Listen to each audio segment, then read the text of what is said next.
5 minutes, 10 minutes, 30 minutes.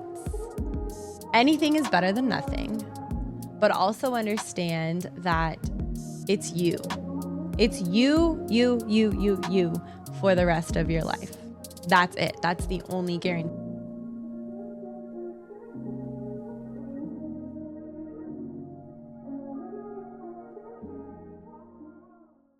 Hello, welcome to Authentically Aligned, a wellness podcast where we speak on all things wellness, from fitness and nutrition to meditation and mindfulness, healing, growth, self-help, and so much more.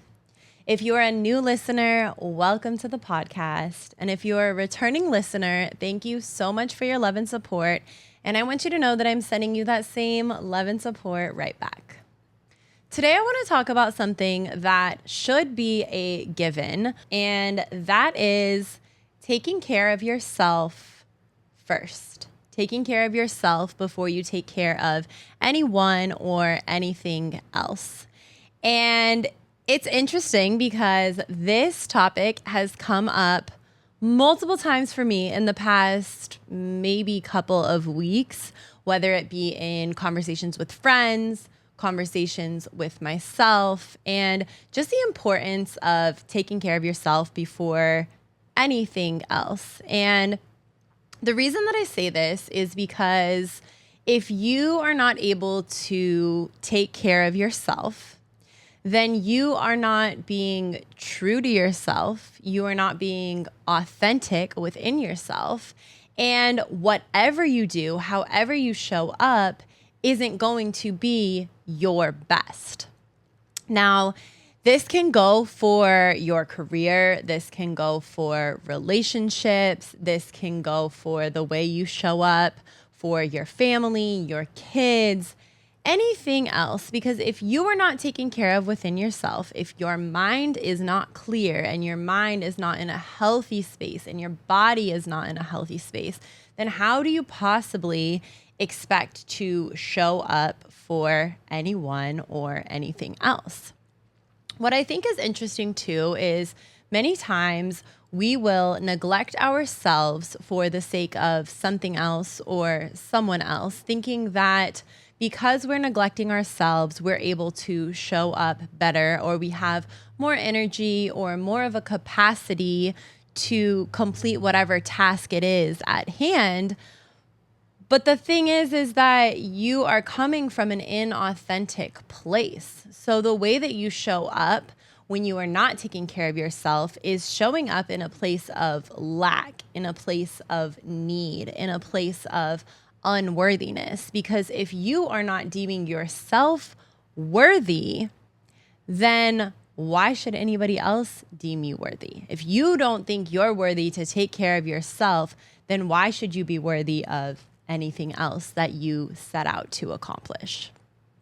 So this is something that we have briefly talked about throughout many episodes, is prioritizing yourself, taking care of yourself, doing the things that pour into you. But I think that today is a great reminder of how we pour into ourselves, why we pour into ourselves, and the benefit and the reward that we get once we do pour into ourselves. And that is what it is all about. So, for example, I think that relationships are a perfect example.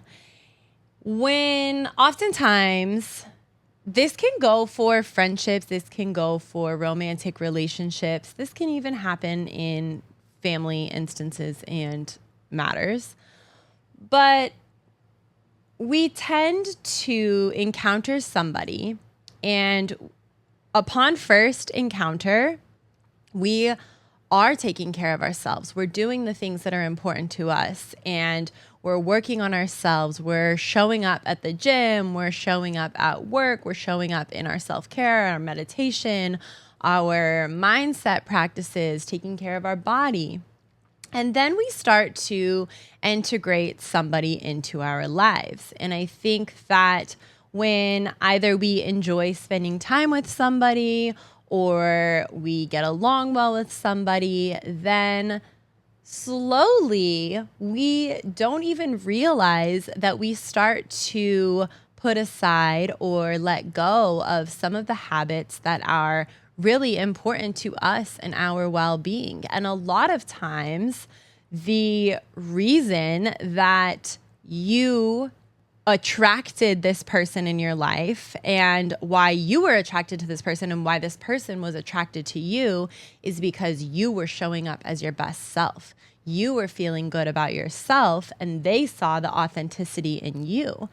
And I think that we start to encounter people, we start to spend more time with people, and the first thing we lose sight of are those habits because we're trying to integrate balance into our lives. So being really cognizant when you start to enter a relationship or a friendship or you become closer with somebody, really being aware and having that internal self-awareness of what are the things that are non-negotiable to me, regardless of where this friendship or relationship, or even it could be in a job, regardless of where this starts to take me, what are the things that I am not willing to let go of that make me me?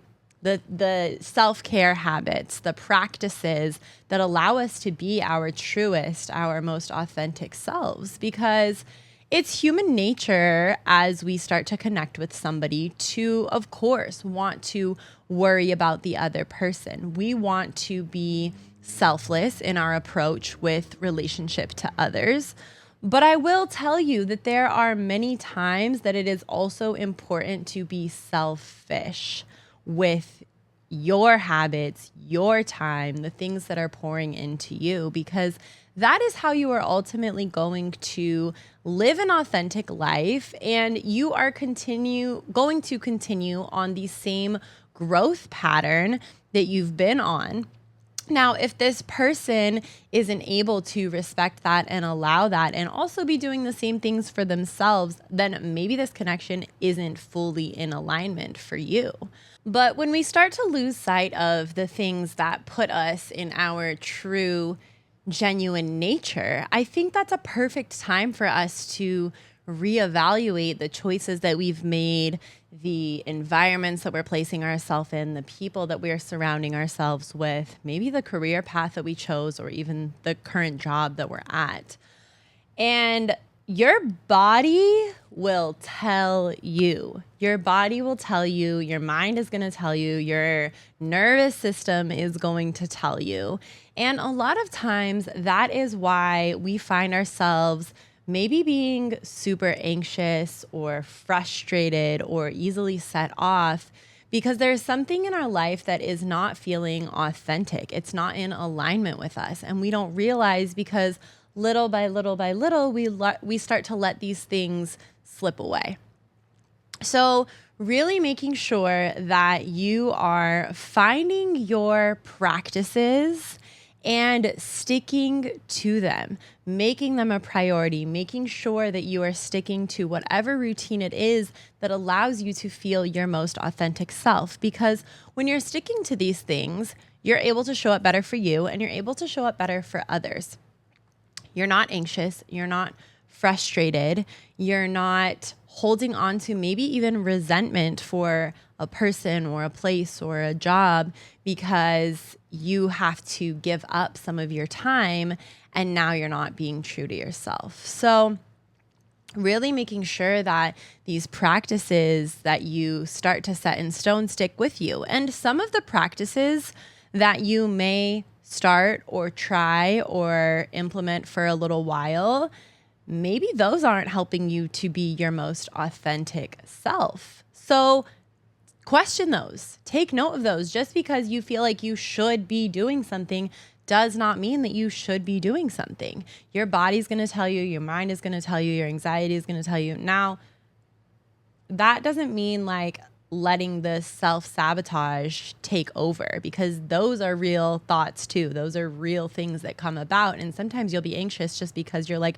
I can't do this, I don't want to do this. And it's a form of self-sabotage. So really being able to listen to your body and understand the things that do feel good and don't feel good. And the moment you're going to know is after you complete the task. So whatever it is, maybe it's going to the gym and you have so much anxiety going to the gym and then you get there and you work out and you feel better. you know that that was just your mind telling you, oh, the gym isn't good for you. But once you finished, you knew that the gym was good for you. But there are habits that maybe cause more anxiety for you. Maybe it's being out in crowds. Maybe it's loud noises. Maybe there are some things that you need to work through and address. But I think that it's important for us to have a list. And this is something that I have shared with my clients for a while now. And it's just recently started to become popular, called a dopamine menu. So having your dopamine menu, which are all of the things that bring you dopamine, whether that is taking a hot bath, whether that is going to get a coffee or a matcha, whether that is going to the beach, whether it's calling a friend, reading a book, laying out in the sun, identifying all of these things that make you feel good, that pour into you, that fill you up, that even reduce your stress, reduce your anxiety, and allow you to feel most like yourself. And I recommend everybody have a list, whether it be in your phone. I recommend it being in your phone. And when you start to feel anxious, when you start to feel worried, when you start to feel angry, frustrated, down, depressed, depleted, whatever these feelings come up, you can refer to this list of things and understand in that moment what is going to make me feel better. A lot of times there are things that may be on that list that aren't going to help reduce your anxiety in that moment, but there are some other things that will.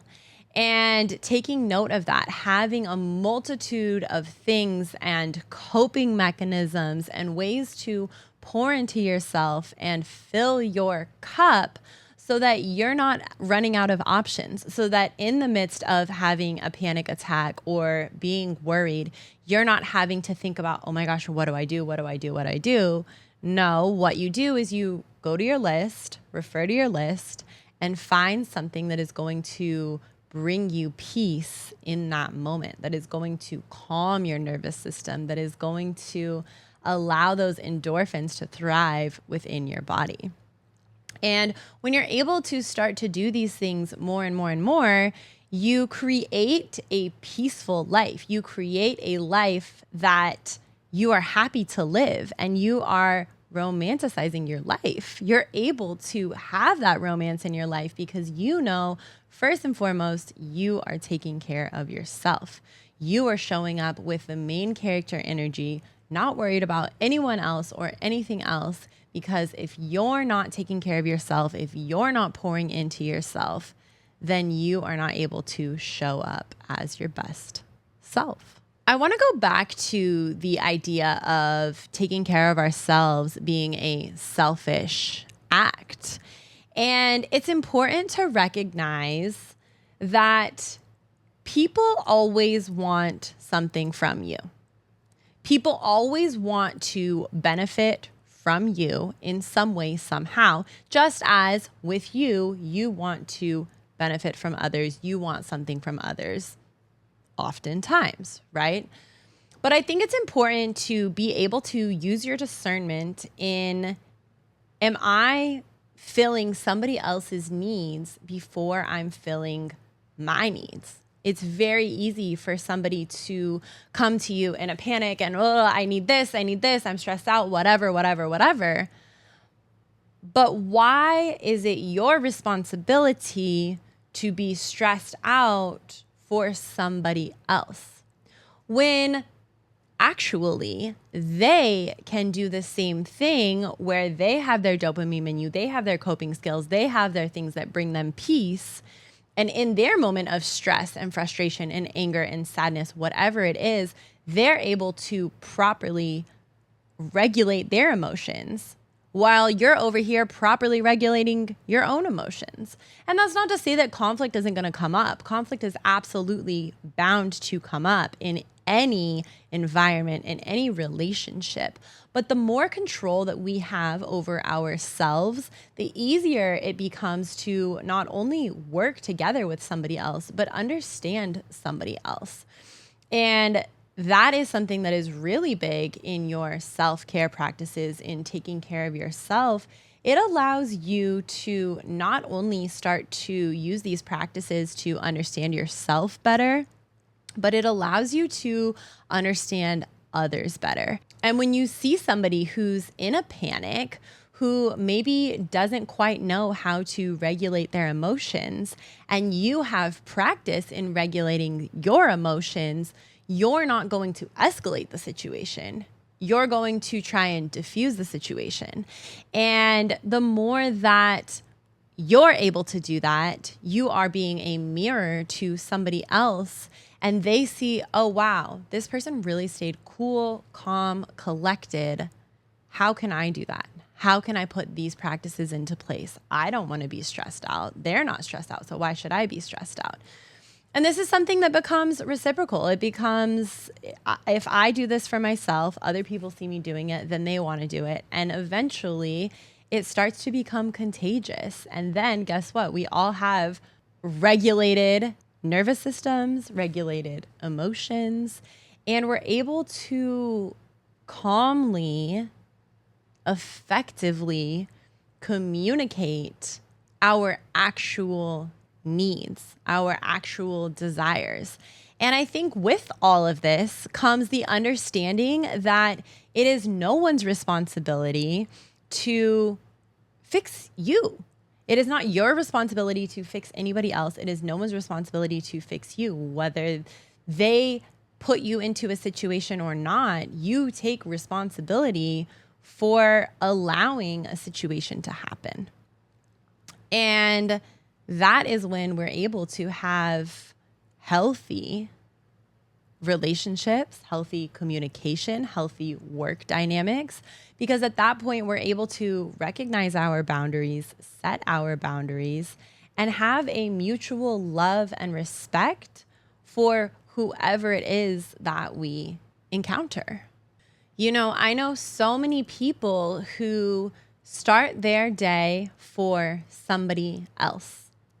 They wake up, they start their day, and they have a missed call, and the first thing they do is return that call, rather than pouring into themselves, rather than taking 10, 15, 30 minutes at the beginning of the day to do something that's going to benefit them, that's going to make them feel better, whether it be reading, whether it be journaling, whether it be going to the gym, whether it be just meditating, taking care of yourself. I know so many people who will really start their day for somebody else. I also know so many people who work 7 days a week, who are constantly taking care of others before they take care of themselves.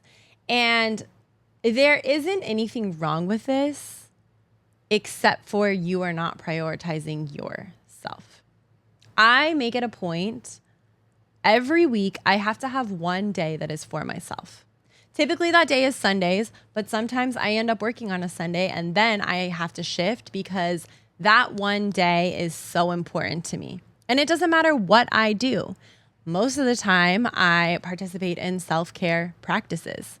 Most of the time it looks like me going to contrast therapy, me going to get a massage, me going to church, me going grocery shopping, meal prepping, being able to go to a sound bath or a yoga class, and spending that entire day taking care of myself, pouring into myself. Because let me tell you, when I do that on a Sunday and then I wake up Monday morning, I am ready to go. I am fueled up, my cup is full, and I'm ready to pour into all of my clients, all of the people around me, my community, anybody who may need my support, because I have supported myself.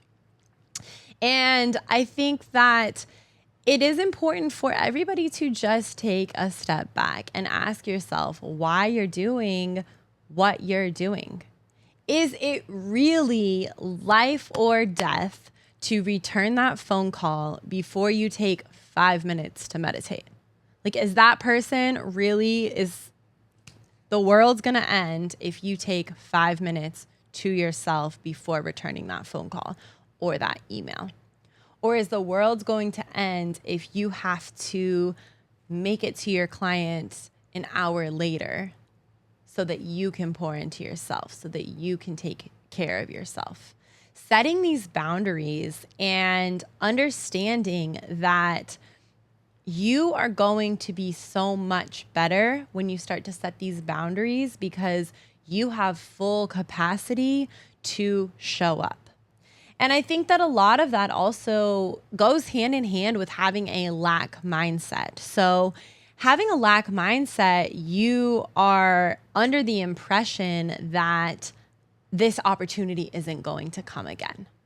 But the reality is, if you stay true to yourself and that opportunity is for you, that opportunity is going to reach you no matter if you take 5 minutes to meditate, an hour to meditate. If you take the entire day off, that opportunity that's supposed to be for you is still going to be for you.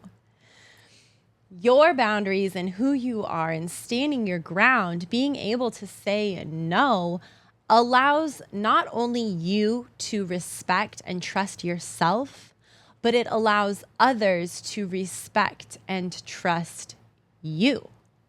Because you're firm, you're not going to take anything because you have to pour into you. And when people start to see that, they start to respect it. It's not a bad thing. It's not a negative thing.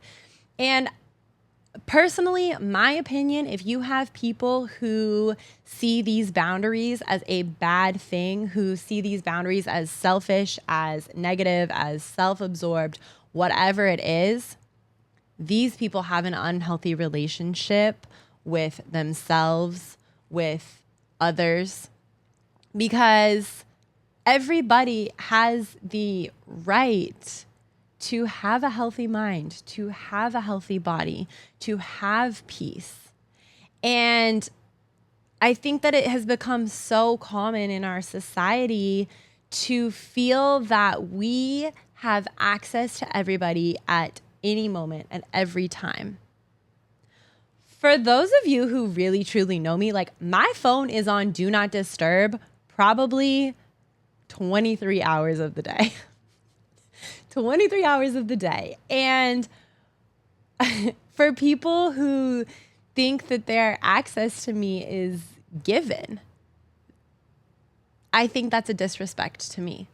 And anybody who doesn't understand that I am going to get back to you in my own timing, in the right time, and you don't deserve access to me at all times.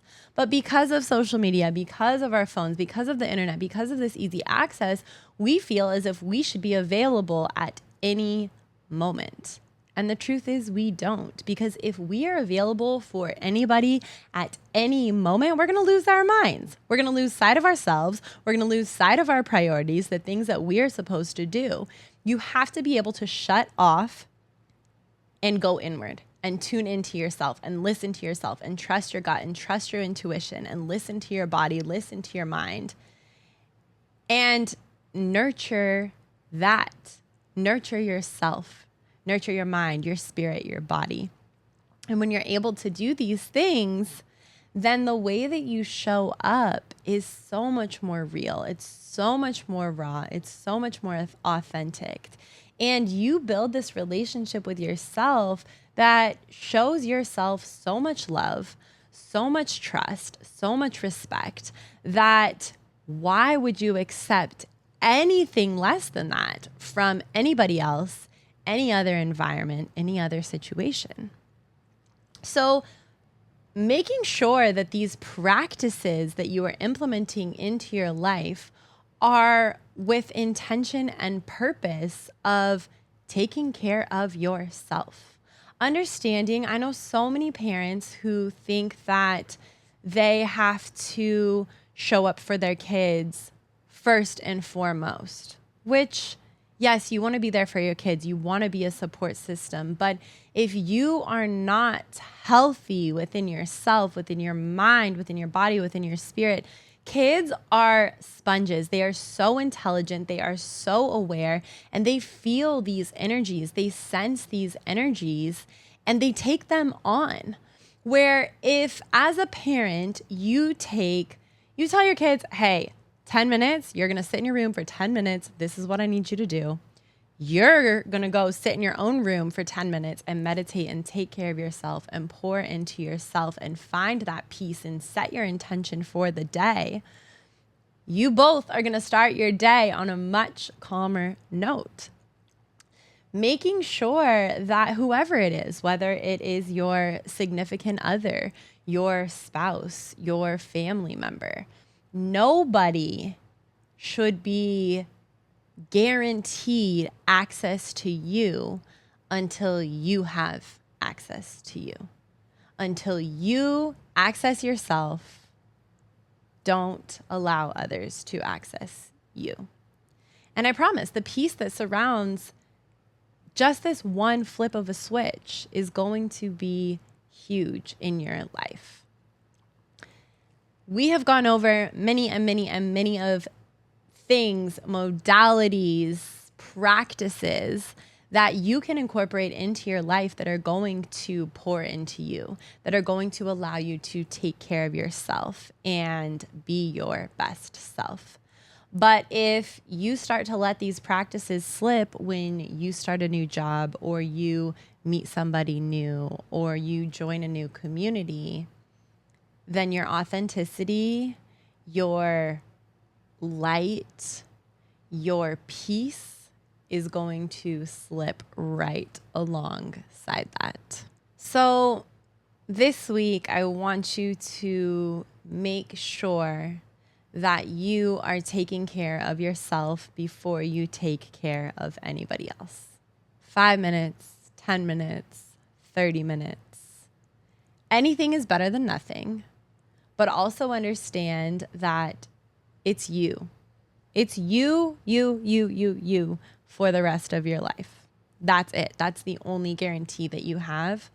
So if you can't take the time to pour into you, what are you doing? Practice taking care of yourself, pour into yourself, show yourself love, build that trust with yourself, build that respect with yourself, and you're going to feel so much better. With that being said, I have a perfect way for you to take care of yourself this month. If you're in LA or if you want to fly in for the event, it's a one-day event. I'm hosting another Malibu retreat. It is called Authentically Aligned. It's going to be a full day of wellness in Malibu, right on the water. We're going to be doing yoga right off of the beach, ocean view yoga. We're going to have cold plunges. We're going to be doing breath work, sound healing, intention setting. We're going to have different workshops and seminars. It is a perfect time to pour into you, to love you, and to do something good for you. If you have interest, let me know. Also, check it out. It's on my Instagram. It is on my website, and all of the information is there. I hope to see you at this beautiful event. You definitely don't want to miss it. And if you're unable to make it, we will sincerely miss you, but I hope to see you at the next one. I'm sending you so much love and light this week. Have a beautiful week.